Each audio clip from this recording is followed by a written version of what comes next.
അജിത ജയമ പാമ്പടിക്കൊണ്ട് ഈ കയ്യങ്ങളെ മാറ്റി വെക്കാം. ഒരു പേടിയില്ല, ഒരു സാധനത്തിന് ഇങ്ങനെ ഒന്ന് വലിച്ചു പോയല്ലോ ഈശ്വര.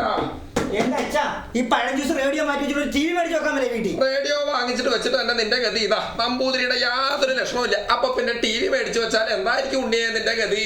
ഞാൻ നമ്പൂരിയൊന്നുമില്ല, പിന്നെ പ്രേമോ അല്ല നിനക്ക് ചിത്തഭ്രമം. അച്ഛൻ ഒരുപാട് ഉത്സവങ്ങൾ നടത്തി ശീലമുള്ളതാണെന്ന് അറിയാലോ. നല്ല വെറൈറ്റി ആയിട്ടുള്ള ഒരു കല്യാണം കൂടി തന്നെ നിനക്ക് നോട്ടീസ് അടിക്കണ പോലെ തന്നെ അടിച്ചു തരാം. കേട്ടോളൂ, അപ്പൊ എഴുതിയെടുത്തോളൂ. ഹെഡിങ് കല്യാണം മഹാമഹം. കല്യാണം ഹമാം ഹമാം. ഹമാം ഹമാം അല്ല മഹാമഹം. ഓ, കല്യാണം മഹാമഹം. അത് തന്നെ. ഭക്തജനങ്ങളെയോ? ബന്ധുമിത്രാദികളെ പകരാണ് ഭക്തജനങ്ങളെ. 2 ദിന കാര്യപരിപാടികൾ. 2 ദിവസം ഉണ്ടല്ലോ, തലേന്നും പിറ്റേന്നും. അപ്പൊ അതിൽ ഒന്നാം ദിവസം രാവിലെ ധനുരാശിയിൽ വിറക് കീറൽ. ധനുരാശി വിറകിരുന്നതിനെ രാശി നോക്കുന്നേ എല്ലാം അതിന്റെ മുറയ്ക്ക് തന്നെ നടക്കണം. അച്ഛന്റെ ഒരു കാര്യം. അതിനുശേഷം കലം കുട്ടളം വരവ്. കലം കുട്ടളമൊക്കെ ടാക്സി ഹൗസ് എടുത്തോണ്ട് വരണ്ടേ? റൂട്ടിലെടുത്തപ്പോ കലം കുട്ടളം വരവ്. അതിനുശേഷം മുഖ്യതന്ത്രിയെ ആനയിക്കൽ. മുഖ്യതന്ത്രിയോ? മുഖ്യതന്ത്രി എന്ന് പറഞ്ഞാൽ മുട്ടസം പോലും ഇവിടെ പാചകം ചെയ്യാൻ ഏൽപ്പിച്ചില്ലേ പാചകക്കാരൻ. ആനയിച്ചു കൊണ്ടുവരണ്ടേ കുറച്ച് സാധനങ്ങളൊക്കെ കൊടുത്തിട്ട്. അതിനുശേഷം അയാളുടെ വേളാങ്കം കഴിഞ്ഞാല് ഉച്ചപൂജ എന്ന് പറഞ്ഞാൽ നല്ല ഫുഡിങ്. മേലിമാര് വന്നിട്ട് തീറ്റ തന്നെയല്ലോ. ഉച്ചതിന് ശേഷം വിശ്രമം കഴിഞ്ഞ് സന്ധ്യക്കാണ് കാര്യപരിപാടികൾ തുടങ്ങുന്നത്. സന്ധ്യക്ക് ആദ്യത്തെ പരിപാടി അത്താഴ പൂജ. അപ്പൊ എഴുതുക അത്താഴ പൂജ. അത്താഴം കടിക്കണ്ടേ? അത്താഴ സദ്യ. അതാണ് അത്താഴ പൂജ. അതിനുശേഷം 9 മണിയോടുകൂടി മദ്യസേവ. നിന്റെ കുറെ വഷളന്മാരായ കൂട്ടുകാർ വരും. അവർക്ക് ഓരോ അണീബി ഒപ്പിയാറൊക്കെ മേടിച്ച് മദ്യസേവ, നല്ല മദ്യസേവയായിട്ട് അവരടിച്ചു കൊടുക്കട്ടെ. അതിനുശേഷം 10 മണിക്ക് അഷ്ടമംഗല്യ പ്രശ്നം. നിന്റെ കൂട്ടുകാരല്ലേ, അവര് വെള്ളം അടിച്ചാൽ വെറുതെ ഇരിക്കോ? ഈ വെള്ളം അടിച്ച ശേഷം ഇവർ അപ്പുറത്തെ വീട്ടിൽ കപ്പ മാന്താൻ പോയി, അവിടെ ഒളിഞ്ഞു നോക്കാൻ പോയി, സൈക്കിളിന്റെ കാറ്റഴിച്ചിട്ട് ഓരോ പ്രശ്നങ്ങളില്ലേ, അവരുണ്ടാക്കുന്ന പ്രശ്നങ്ങളാണ് അഷ്ടമംഗല്യ പ്രശ്നങ്ങള്. അതിനുശേഷമാണ് 10:30 കൂടി ശുദ്ധി കലശം. ഇതുങ്ങളെയൊക്കെ ഒലക്കെടുത്തിട്ട് ഞാൻ ഓടിച്ചു വിടുന്ന ഒരു ബഹളമുണ്ട്. തറവാട്ടി പറഞ്ഞല്ലേ നമ്മള്, എന്റെ കൂട്ടുകാരല്ലോ. അപ്പൊ ഇതുങ്ങളൊക്കെ അങ്ങനെ 4 പാട് ഓടിച്ചു വിടുക. ശുദ്ധി കലശം. ശേഷം കാഴ്ച ശീവേലി. അതെന്തോ സാധനം? ഞാനൊരു ടോർച്ച് കേട്ട് ഇറങ്ങും. കിണറ്റിലോ കുളത്തിലോ പറമ്പിലോ എവിടെയെങ്കിലും ഒക്കെ ഓരോ ചത്ത് ബോധം കെട്ട് കിടക്കണ്ടോ നോക്കണ്ടേ? ഇല്ല, എന്റെ കൂട്ടുകാരെ ടൈപ്പ് ഒന്നുമില്ല. അല്ല, പറയാൻ പറ്റില്ല. നീയേ ഈ ടൈപ്പാ, പിന്നെ കൂട്ടുകാർ പറയണ്ടല്ലോ. അപ്പൊ ഇവരെ ഓരോരുത്തരെ അങ്ങനെ ഒഴിവിട്ട് കഴിഞ്ഞാൽ 1-ാം ദിവസത്തെ പരിപാടികൾ സമാപ്തം. തീർന്നു. 2-ാം ദിവസം കല്യാണ ദിവസം രാവിലെ 5:30 പള്ളി ഉണർത്തൽ. അത് ഇവിടുത്തെ അതിന്റെ കാര്യമില്ലല്ലോ. നീ ചെറുതടിക്കില്ലേ തലേന്ന്? 2-3 അടിക്കും. അപ്പൊ നീ ബോധം കെട്ട് കിടക്കില്ലേ? രാവിലെ വെള്ളം കോരി ഒഴിച്ച് എണീപ്പിക്കണ്ടേ? എണീപ്പിക്കണേനാണ് പള്ളി ഉണർത്തൽ. ഉണർത്തുന്നില്ല ഞാൻ. അതിനുശേഷം വേട്ടയ്ക്ക് പുറപ്പാട്.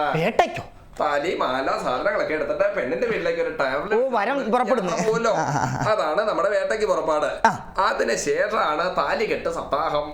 താലികെട്ട് സപ്താഹം എഴുതുക. താലികെട്ട് സപ്താഹത്തിന് ശേഷം ഗംഭീര കാവടി വരവ്. ഇവരെല്ലാം കൂടെ നമ്മുടെ വീട്ടിലേക്ക് എഴുന്നള്ളിച്ചു. എന്റെ അമ്മാവനാങ്ങളെ സാധനങ്ങൾ അവരുടെ സ്വർണം പണ്ടം കിട്ടിയാലായി നിനക്കല്ലേ. അപ്പൊ അവരെയൊക്കെ ഇങ്ങനെ കൊണ്ടുവരാനാണ് കാഴ്ച വരവ്. അപ്പോ അതിനുശേഷം താഴെ NB എന്ന് എഴുതുക. NB എന്ന് വെച്ചാ നമ്പൂതിരിക്ക് പറയാനുള്ളത്. വീടിന്റെ നടക്കൽ പ്രസന്റേഷൻ വെക്കാനുള്ള സൗകര്യം ഉണ്ടായിരിക്കും. എന്റെ അച്ഛൻ എഴുതേണ്ട കാര്യമില്ല. ആൾക്കാർ വല്ല ക്ലോക്കോ വിളക്കോ തരട്ടെ, നിനക്ക് ബുദ്ധിമുട്ടൊന്നും ഇല്ല. 50 രൂപയിൽ കുറഞ്ഞ വഴിപാടുകൾ സ്വീകരിക്കുന്നതല്ല. അങ്ങനെയൊക്കെ എഴുതുന്ന നാണക്കേടാണ്. അച്ഛനൊരു 50 രൂപ കിട്ടണോണ്ട് ഉണ്ണിക്ക് എന്തെങ്കിലും ബുദ്ധിമുട്ടുണ്ടോ? എനിക്ക് ബുദ്ധിമുട്ടൊന്നുമില്ല. എന്നാ മടിക്കാതെ അങ്ങോട്ട് എഴുതുക. രാത്രി 10 മണിക്ക് ശേഷം. ഉച്ചയ്ക്കാണ് എന്റെ കല്യാണം നടന്നത്. അതെ, ഇപ്പൊ രാത്രി 10 മണിയായില്ലേ?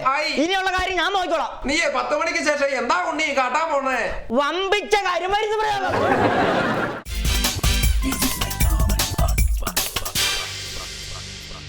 ഒരു ചെമ്മപാതയിലൂടെ നടന്നു വരുന്ന ഡാഗിനി അമ്മ, മുത്തും വിക്രമൻ, മായാവിയും.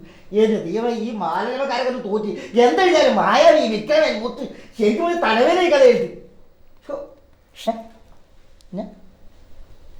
അടിക്കണമെന്നു. നമസ്കാരം ഉണ്ടത്. നമസ്കാരം ഇങ്ങനെ പറഞ്ഞാൽ പോരെ.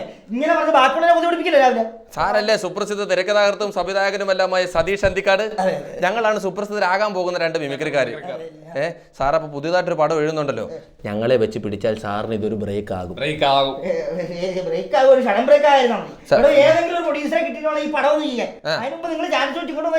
അല്ല, ഐശ്വര്യമുള്ളവർ കൂട്ടത്തിൽ നിൽക്കുമ്പോൾ പ്രൊഡ്യൂസർ ഓട്ടോമാറ്റിക്കലി വരുമല്ലോ.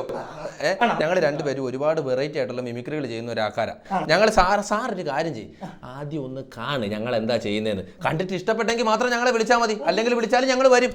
ആ വിളിച്ച് എന്തായാലും നിങ്ങൾ എന്താ ചെയ്യാൻ ഒന്ന് കാണട്ടെ. ഇവൻ കുറെ സിനിമാടന്മാരുടെ ഒക്കെ ശബ്ദം കൃത്യമായിട്ട് എടുക്കും. ഇപ്പൊ സാറ് ലാലു വലച്ചനെ വെച്ച് പടം പിടിച്ചാൽ ലാലു വലച്ചന്റെ ഡബ്ബിങ് ഇവൻ ചെയ്യും. പേഴ്സുണ്ടോ സാറിന്റെ കയ്യില്? അല്ല ചെയ്തു. പേഴ്സണലി ഇട്ട് ചോദിക്കുക, നീ മേടയിൽ ഇട്ടിച്ചെന്റെ മകളാണെന്ന് എനിക്ക് അറിയാഞ്ഞിട്ടല്ല, പിന്നെ നിന്റെ പ്രസന്റേഷൻ എങ്ങനെയുണ്ടെന്ന് അറിയാൻ വേണ്ടി ഞാൻ ചുമ്മാ ചോദിച്ചതാ.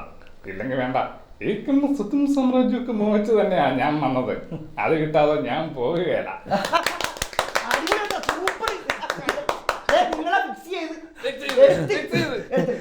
നീ ചാൻസ് മോഹിച്ചല്ലേ വന്നു, സ്വത്ത് സാമ്രാജ്യം എന്നൊക്കെ ചുമ്മാ തിരിച്ച് പറയുന്നത്. അവന്റെ സാറ് ഓക്കെ സാറേ, എന്റെ കാര്യം എങ്ങനെയെങ്കിലും. സാറിന് പേടിയുണ്ടോ? ക്രൈം ഫയൽ സാറ് കാണാറുണ്ടോ സൂര്യ TV-യിൽ? അതിന്റെ സത്തം കേൾപ്പിച്ചു തരാം. Crime file കേട്ടോണേ.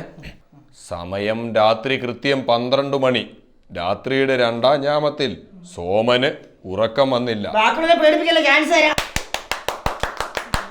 ഇതാണ് ശാന്ത പതിവായി കുളിക്കാറുള്ള കുളിക്കടവ്. സംഭവം നടന്ന ദിവസം ശാന്ത കുളിക്കുന്നത് കണ്ടവരുണ്ട്. ഇതിനെക്കുറിച്ച് വിശദമായിട്ട് അറിയുവാൻ മറക്കാതെ കാണുക ശാന്തയുടെ ക്രൈം ഫയൽ. നാളെ രാത്രി 10:30. ഞങ്ങളുടെ എന്റെ കാര്യം ഓക്കെ അല്ലേ?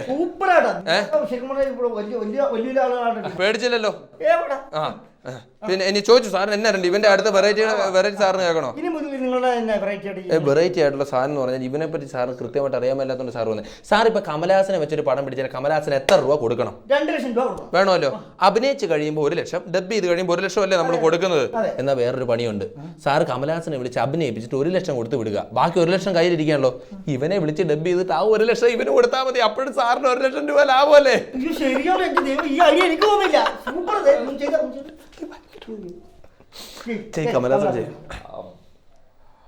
சின்ன வயசுலிருந்து எல்லாருமே நல்ல தைரியமான பிள்ளை என்று தான் சொல்லுவிதம். நானும் அப்படித்தான் இருந்தனும். ஆனா கொஞ்ச நாளா ஏதோ ஒரு பயம்தான் டாக்டர். காடு பயம் எனக்கு, வீடு பயம் எனக்கு, கூடு பயம் எனக்கு, குளம் பயம் எனக்கு, ஞண்டு பயம் எனக்கு, செண்டு பயம் எனக்கு, செண்டுக்குள்ளே இருக்க வண்டும் பயம் எனக்கு. எல்லாம் சிவமயம் என்று சொல்லும் போது என்னை பொறுத்த வரைக்கும் எல்லாமே பயமயம்தான். എനിക്ക് ഭയങ്കര ഭയമാണ്.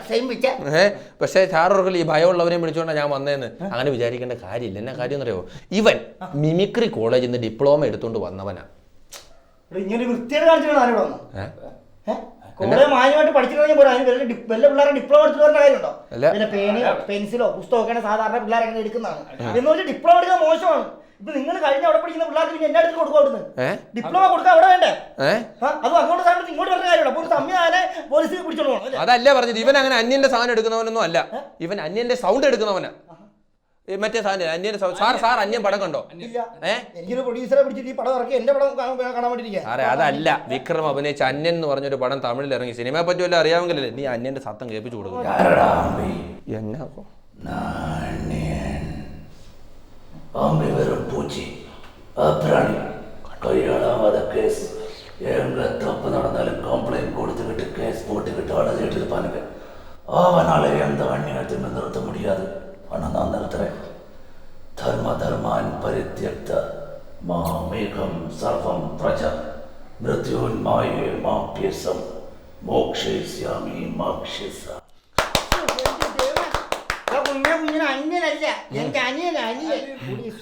സൂപ്പറാണല്ലോ.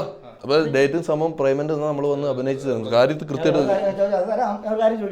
നിങ്ങളിപ്പോ നന്നായിട്ട് മിമിക്രി ചെയ്ത് നന്നായിട്ട് പെർഫോം ചെയ്ത് നിങ്ങൾക്ക് സ്റ്റേജ് പ്രോഗ്രാം ഒക്കെ ഉണ്ടോ? സ്റ്റേജ് ഞങ്ങളുടെ ജീവിക്കുന്ന സ്റ്റേജ് പരിപാടിയും കൊണ്ടല്ലേ ഇഷ്ടം പോലെ പരിപാടി ഉണ്ട്.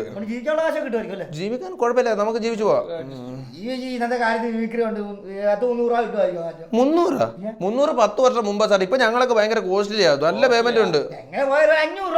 500 അല്ല 750 രൂപ കിട്ടും ഒരു സ്റ്റേജിൽ. ഇവന് 750, എനിക്ക് 700. ഞങ്ങളുടെ രണ്ടുപേരുടെയും കൂടെ അരമണിക്കൂർ ഷോയ്ക്ക് 1500 രൂപ ഞങ്ങൾ മേടിക്കുന്നത്. 1500 രൂപ ഞങ്ങൾക്ക് ഒരു ഇതിന് കിട്ടും.